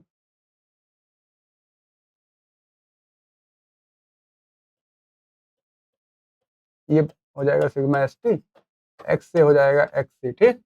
एम से M cancel out, A S T into sigma S T D minus X सी, क्या ले सकते हैं, के डी अपॉन 3, ठीक। सिमिलरली सिग्मा एस टी, यहाँ से डी कॉमन ले लिए तो बचा क्या, बचा 1 माइनस के बाई 3, ठीक है, 1 माइनस के बाई 3 बचा। तो 1 माइनस के बाई 3 को हम जे लिख सकते हैं, तो A S t sigma S T into J d, ठीक। ये बचा एम आर की tension side balance section for, यहाँ से हम ए एस टी कैलकुलेट कर सकते हैं डायरेक्ट, ठीक। क्या हो जाएगा, M R from tension side for balance section upon sigma S T J d, ठीक है। ये चीजें आपको याद रखनी है, दो तीनों चीज जो बताई गई, और ये भी ध्यान रखना है कि ये बैलेंस सेक्शन के लिए केवल है, ठीक है, सिर्फ बैलेंस सेक्शन के लिए। ये टेंशन साइड से वो जीएसटी निकाला हमने, वो टेंशन साइड से उधर निकाला था, वो क्या निकाला था, m are from compression side q b d square, वो बैलेंस सेक्शन की बात हो रही है, ठीक। इस पर डायरेक्ट प्रॉब्लम्स आते हैं, इसलिए बताया जा रहा है, ठीक। तो आगे देखते हैं, अब डिजाइनिंग की बात शुरू कर रहे हैं हम। किसी बीम को एनालिसिस पार्ट देख लिया हम, अब डिजाइनिंग की बात देखते हैं कि क्या कैसे होता है। बहुत ही, अब ज्यादातर चीजें आप समझ चुके हैं, इसमें कुछ है नहीं, इसलिए बड़े आसानी से समझ में आ जाएगा। अभी तक हम एनालाइज कर रहे थे, ठीक है, बीम को कितना मोमेंट रेस कर सकता, अब हमको दिया होगा, लोड दिया होगा, बेंडिंग मोमेंट दिया होगा, कितना उसकी साइज देनी है, कितना रेनफोर्समेंट देना, वो हम डिजाइनिंग में देखते हैं, ठीक है।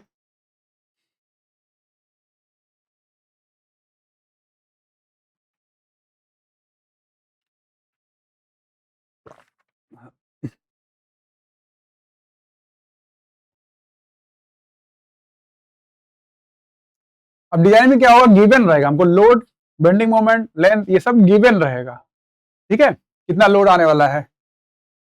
कितना बेंडिंग मोमेंट आना, नहीं बेंडिंग मोमेंट तो लोड पता रहेगा तो हम कैलकुलेट कर लेंगे। कैलकुलेट क्या करना है, साइज ऑफ बीम हमको कैलकुलेट करनी है, बी इंटू डी, क्या उसकी टोटल विड्थ क्या होगी, टोटल डेप्थ क्या होगी, इफेक्टिव डेप्थ क्या होगी, एरिया ऑफ स्टील कितना प्रोवाइड करेंगे, वो सब हमको कैलकुलेट करना पड़ेगा। बस अब एक चीज ध्यान रखिएगा कि जब हम डिजाइन शुरू करेंगे सबसे पहले हम क्या अज्यूम करेंगे, बी जो है वो d/2 करके क्वेश्चन हम शुरू करेंगे, सब मतलब डिजाइन करना शुरू करेंगे। कुछ हमें पता तो है नहीं कि क्या कैसे रहेगा, तो हम मान लेंगे कि जो विड्थ होगी सेक्शन की वो d/2 होगी, मतलब डेप्थ का आधा होगा। फिर आगे हम फर्दर प्रोसीड करेंगे। अब ये चीजें वही है जो हमने अभी आपने समझा। कंप्रेशन साइड से बैलेंस सेक्शन के लिए 1/2 CJ के क्या हो जाएगा, यही Q है।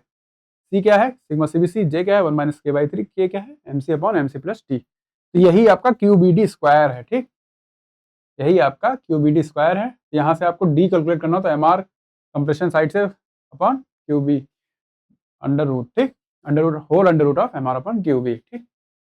वैसे ही टेंशन के लिए जब किए तो हमको क्या मिला, ST = MR/σ/JD, sigma ST JD, ठीक है। तो डिजाइनिंग हम सीधे क्या करते हैं, इसमें कुछ है नहीं समझाने लायक, सीधे प्रॉब्लम्स देखते हैं कि कैसे डिजाइनिंग होती है। बस आपको क्या बताया गया कि एज्यूम कर लीजिएगा कि बी जो होगा वो d/2 होगा। तो एक प्रॉब्लम देखते हैं हम लोग, क्या कह रहा है, design a simply supported beam which spans a length of 7 metre. एक बीम है डिजाइन करिए जिसकी स्पैन क्या है 7 मीटर है, ठीक, और and it is subjected to a live load of 42 kilo newton per metre. Live load क्या है, कोई स्ट्रक्चर बना है उस पर, जैसे हम लोग हैं या फिर कोई आप सामान ला के रखे, वो सब लोड उस पर ला के लगाया जा रहा है, वो सब उसके लिए लाइव लोड होते हैं, ठीक। जैसे पुल बनाया हमने कोई, तो एक पुल का खुद का वेट है, उसको भी तो रजिस्ट करना है, उसको भी तो झेलना पड़ेगा, उसका वो क्या हो जाएगा, वो डेड लोड रहेगा, उस पर हमेशा वहां रहेगा, वो मूव नहीं कर रहा, हट नहीं रहा, कभी आ नहीं रहा, कभी जा नहीं रहा, ऐसा नहीं हो रहा, वो है कंटिन्यूअसली, उसको क्या कहते हैं, डेड लोड। लेकिन जो उस पर व्हीकल्स चढ़ रहे हैं, उतर रहे हैं, उसको क्या कहते हैं, लाइव लोड। उनका भी एक लोड हो सकता है, उसको भी इसको मतलब बियर करना पड़ता है। तो subjected to a live load, जो एक्स्ट्रा लोड लग रहा है, कितना है 42 किलोमीटर पर मीटर। ग्रेड यूज करना है M30 का, Fe 500 ग्रेड स्टील का। बी बताया है कि आप 300 mm लीजिए, तो हमको यहाँ पे एज्यूम नहीं करना है, लेकिन यहां से हमको डी मिल सकता है, क्योंकि हम लेके चलते हैं कि b equal to d by total depth by 2 है। यहां से हमको डी मिल सकता है ना, डी इक्वल टू क्या हो जाएगा, बी इंटू 2, तो डी क्या हो जाएगा 300 इंटू 2 इक्वल्स टू 600 mm, ठीक। तो यहां से क्या हुआ कि हमने क्या किया, एक डेप्थ एज्यूम कर ली है। तो एज्यूम डेप्थ क्या हो गई हमारे लिए, टोटल डेप्थ बात का हो रही है, ठीक। एज्यूम डेप्थ क्या होगी 600 mm, ठीक। अब देखिए एज्यूम डेप्थ हो गई आपकी 600 mm।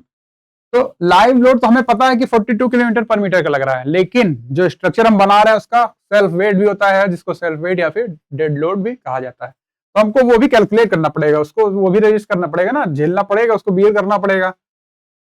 तो डेड लोड हम पहले निकालते हैं, कितना डेड लोड आएगा। हमने पढ़ा था एक यूनिट वेट, यूनिट वेट क्या होता है, वेट अपॉन वॉल्यूम। यहां से आपको वेट निकल जाएगा, सेल्फ वेट। तो वेट इक्वल्स टू क्या हो जाएगा, गामा इंटू वी। अब ये स्ट्रक्चर कैसा है, आरसीसी स्ट्रक्चर है, जिसमें कंक्रीट और रेनफोर्समेंट दोनों इस्तेमाल हो रहा है। तो आरसीसी के लिए आपको बताया गया था कि गामा को क्या एज्यूम करना है, 25 किलो न्यूटन मीटर क्यूब, ठीक है। और वॉल्यूम क्या हो जाएगा, साइज हमने मान ली है, क्या मानी है,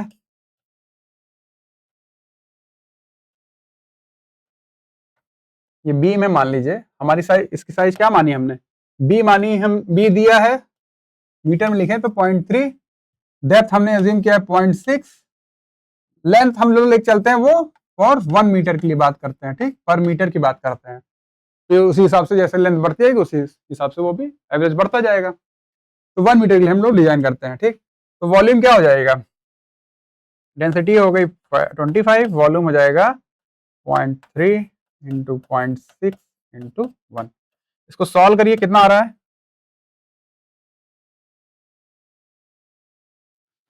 4.5 किलो न्यूटन पर मीटर की बात कर रहे हैं, ठीक। तो डेड लोड आ गया आपका, या फिर DL भी लिखते हैं, ठीक। और लाइव लोड कितना है? लाइव लोड दिया है 42 किलो न्यूटन पर मीटर। तो टोटल लोड कितना हो जाएगा दोनों का एडिशन, ठीक। 42 प्लस 4.5 कितना हो गया? 56.5 किलो न्यूटन पर मीटर। इतना लोड आ रहा है हमारे स्ट्रक्चर पे, सेल्फ लोड और डेड लोड और लाइव लोड मिला के इतना लोड इसके ऊपर आ रहा है। इसकी वजह से क्या आएगा? बेंडिंग मोमेंट भी आएगा, वो भी हम कैलकुलेट कर लेते हैं। बोला है simply supported beam, simply supported beam के लिए बेंडिंग मोमेंट क्या होता है? Maximum W L square by 8। W क्या निकला हम लोग का? 46.5 total load, 46.5 kilo newton per metre. Length कितनी है? 7 दी है, 7 स्क्वायर मीटर में है, अपॉन 8। इसको सॉल्व करिए, बेंडिंग मोमेंट कितना आ रहा है इसके ऊपर, सॉल्व करिए इसको।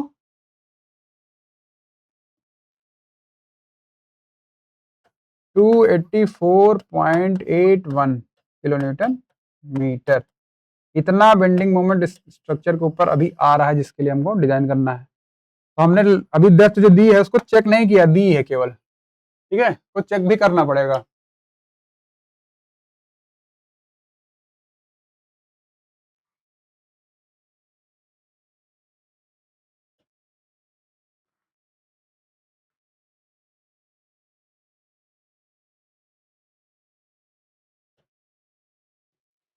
ठीक है, तो ये बेंडिंग मोमेंट आ रहा है, जिसके लिए हमको चेक भी करना पड़ेगा। जो विड्थ तो क्योंकि डिफाइंड कितनी लेनी है, हमने जो डेप्थ दी है क्या उतना वो रेजिस्ट कर पाएगा, उसके लिए चेक करेंगे। कैसे चेक करेंगे? जो आपको बताया गया DA होना चाहिए, ठीक। सॉल्व करिए, चेक करिए एक बार, आ रहा है क्या है? D इक्वल टू, चेक कर रहे हैं हम, चेक लगा रहे हैं इस पे। अगर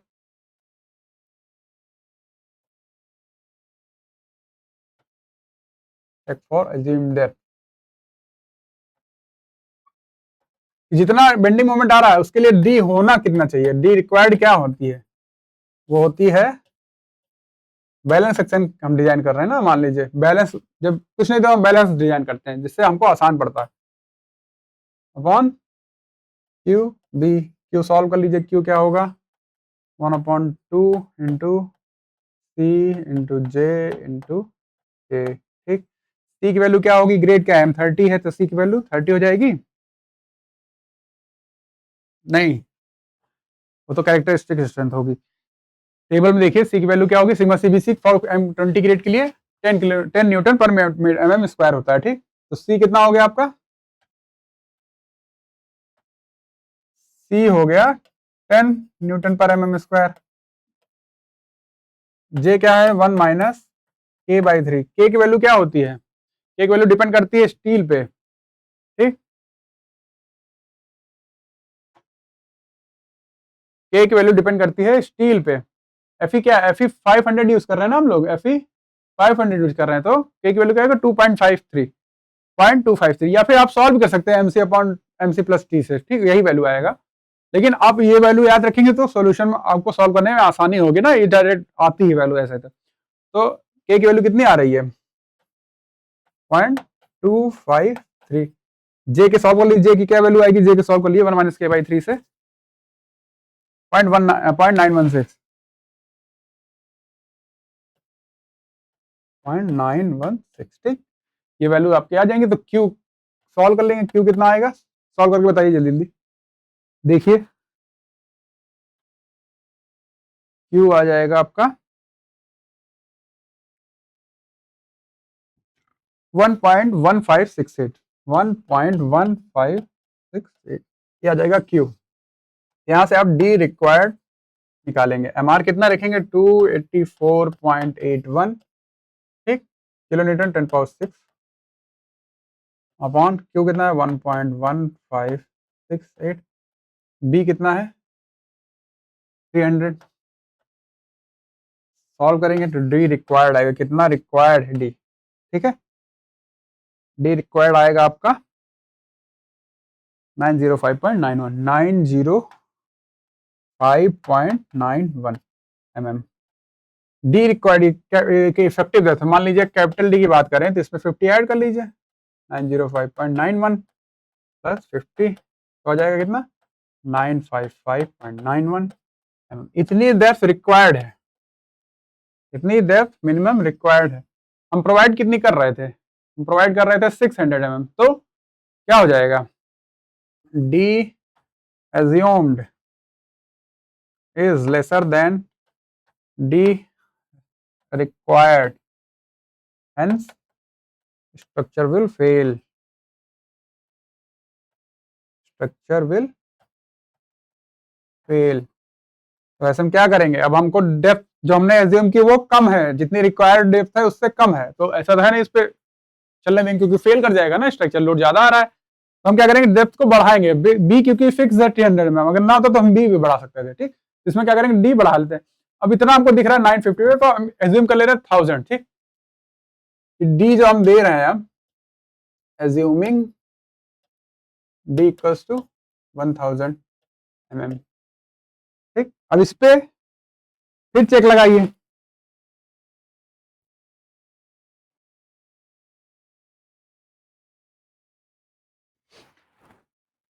पहले क्या होगा, क्योंकि हमने डी चेंज किया तो डेड लोड भी चेंज होगा, डेड लोड क्या हो जाएगा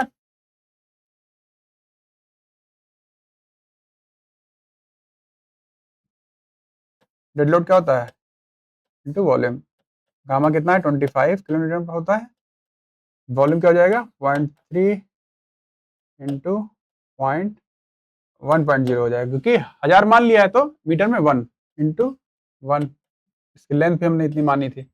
सॉल्व करिए कितना आ रहा है, कितना आएगा देखिए, सॉल्व करिए 7.5 kilo newton per metre, 7.5 kilo Newton. अब क्योंकि डेप्थ बढ़ा है तो लोड भी डेड लोड देखिए बढ़ रहा है, ठीक, लाइव लोड पता ही था, टोटल लोड कितना हो जाएगा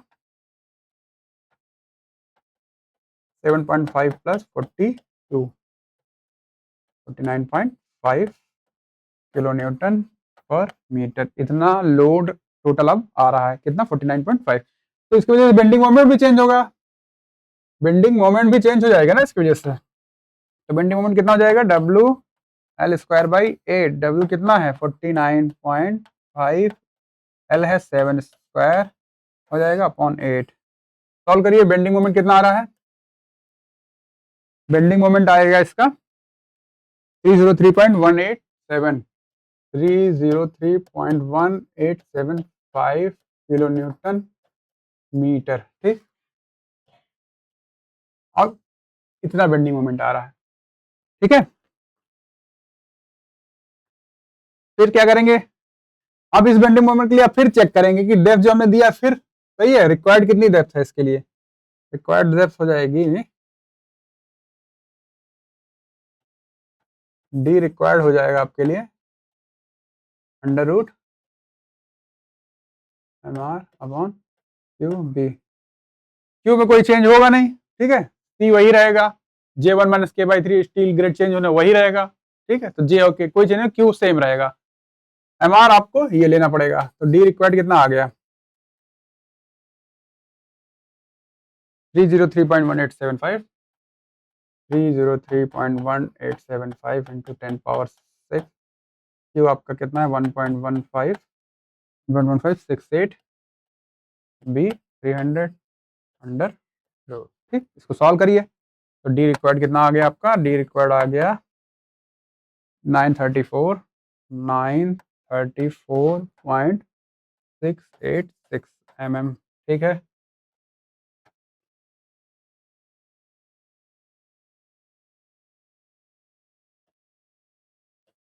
डी रिक्वायर्ड आपका इतना आ गया, ठीक है।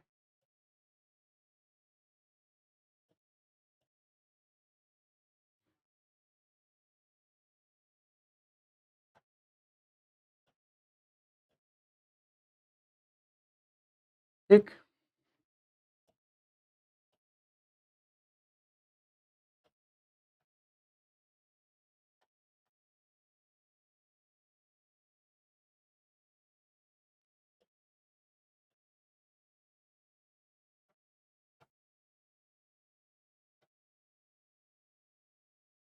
ठीक है, इसको भी इधर ही ले आते हैं, सीक्वेंस में लगा देते हैं। ये बेंडिंग मोमेंट आ गया, ये आपका डी रिक्वायरमेंट आया, ठीक। तो डी रिक्वायर्ड जो आया अभी वो आ गया आपका 934.686। तो कैपिटल डी क्या कितना हो जाएगा इसी में 934.686 प्लस 50 कर दीजिए इफेक्टिव कवर के लिए, तो हो जाएगा लगभग 984.686। ठीक, डी रिक्वायर्ड इतना रिक्वायरमेंट है एमएम में, ठीक है। डी कट कितना आ गया 984.686।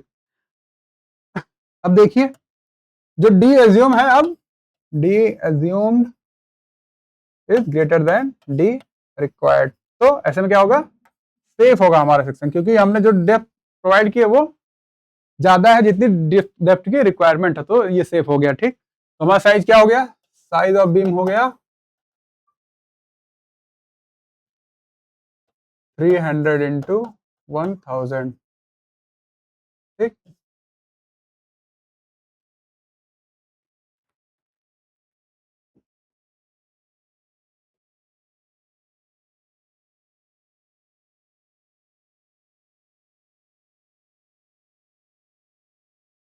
ये हो गया आपका हाँ ये। अब इफेक्टिव डेप्थ की बात करें यहाँ पे तो हो जाएगा 50 का 950 ले लीजिए, ठीक है, क्योंकि डी जो रिक्वायर्ड है वो 950 से कम है, तो ये 950 हम यहाँ पे दे सकते हैं। अब एरिया ऑफ स्टील कितना प्रोवाइड करना पड़ेगा वो भी निकालना पड़ेगा, वो भी हमने पढ़ा था ना अभी। यहाँ से डी निकला, यहाँ से एस डी, जाने में सिर्फ इतना ही काम है, दो ही फॉर्मूलों का। तो एस टी क्या है, एस टी हो जाएगा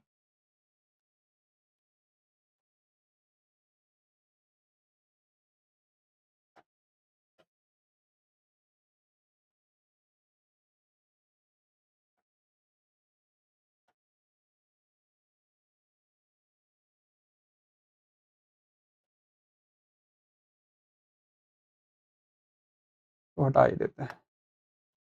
ठीक,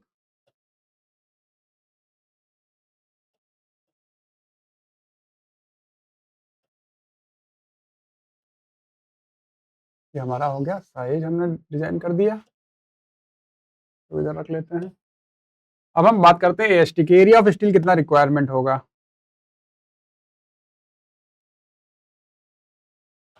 एरिया ऑफ स्टील तो क्या फार्मूला ने बड़ा अभी बात की है, एरिया ऑफ स्टील क्या हो जाएगा, M R in tension upon sigma S T जे डी।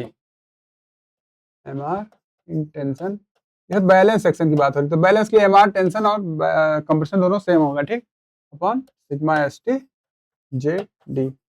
जे की वैल्यू कितनी है, जे की वैल्यू कितनी आई है 915.915। डी हमको पता है 950 है, ठीक। हमने जो एज्यूम किया सिग्मा एस टी एफ 500 के लिए याद कर लीजिए 275 न्यूटन पर mm स्क्वायर होता है, ठीक है।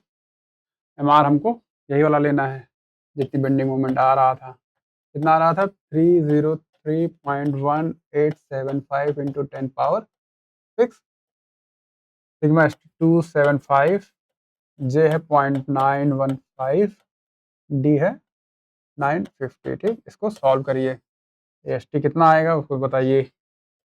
एस टी आ जाएगा जितना देना है इसमें या जितना रिक्वायर्ड है 1268.3, ठीक, mm स्क्वायर इसका यूनिट होगा।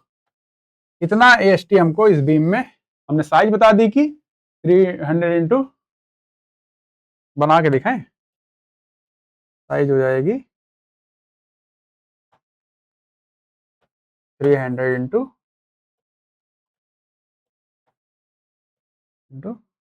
टोटल लेस 1000 है। अगर हम रेनफोर्समेंट दे रहे हैं तो इफेक्टिव पावर हमने एज्यूम करके रखा है 50, ठीक। अब हम एएसटी पता के एरिया नंबर ऑफ बार्स, अभी अब बात की ना कैसे पता चलेगा, नंबर ऑफ बार्स निकालते हैं। तो टोटल एरिया जो है वो 1268.33 है। एज्यूम करिए कि आप जो रेनफोर्समेंट दे रहे हैं उसका डायमीटर आप क्या एज्यूम कर रहे हैं, वो पहले आपको एज्यूम करना ही पड़ेगा सबसे पहले, ठीक।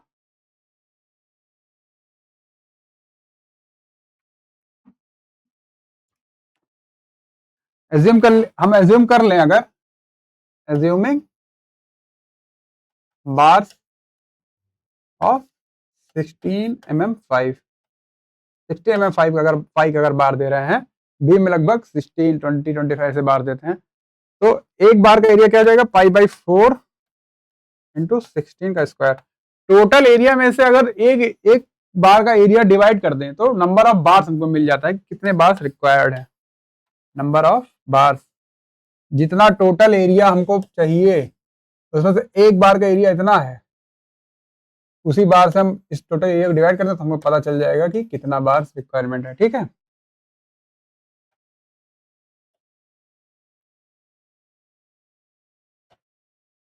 तो इसको सॉल्व करेंगे तो यहाँ से नंबर ऑफ बार बताइए कितने आ रहे हैं, नंबर ऑफ बार आ रहे हैं 6.31, ठीक, बराबर, तो जितना आएगा उससे ज्यादा ही देना है, और 6 के बाद जो इंटीजर्स आ रहा है परफेक्ट इंटीजर वो 7 है, लेकिन आप इवन नंबर्स में ही बार प्रोवाइड कर सकते हैं। ठीक, तो ये हो जाएगा कितना, 7 नहीं होगे 8 हो जाएगा, तो ऐसे भी प्रोवाइड कर सकते हैं, 1 2 3 4 4 4 8। हाँ, इसका सेंट्रॉइड जहाँ कहीं होगा, इफेक्टिव कवर जो होगा वो ऐसे होगा। ठीक, रेनफोर्समेंट सेंट्रॉइड बीच में कहीं होगा।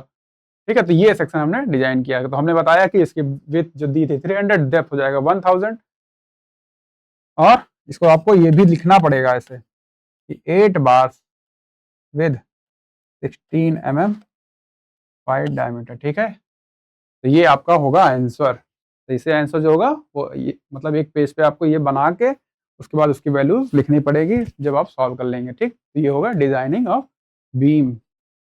ठीक है, डिजाइनिंग ऑफ बीम में ज्यादा कुछ है नहीं, दो चीजें आपको याद रखनी थी, जिससे आप चेक करेंगे अब निकाल के एरिया, हमको साइज खाली देना है, कितना साइज देना है बीम का, कितना एरिया ऑफ स्टील देना है, बाकी चीजें आप पहले समझ चुके, इसलिए आपको वो डिजाइनिंग इतना आसान लगी होगी। ठीक, ये बात अभी तक जो हुई है वो सिंगली रेनफोर्स बीम की हुई है, वो भी WSM से हुई है। ठीक, ये चीज ध्यान रखिएगा, अभी जब LSM जाएंगे कुछ कंफ्यूजन होगा फिर, लेकिन आपको एक टेबल बना के दोनों कंपेयर करा के क्लियर करा दिया जाएगा जिससे कंफ्यूजन ना हो। ठीक, तो वो चार्ट बड़ा इंपॉर्टेंट होगा आपके लिए।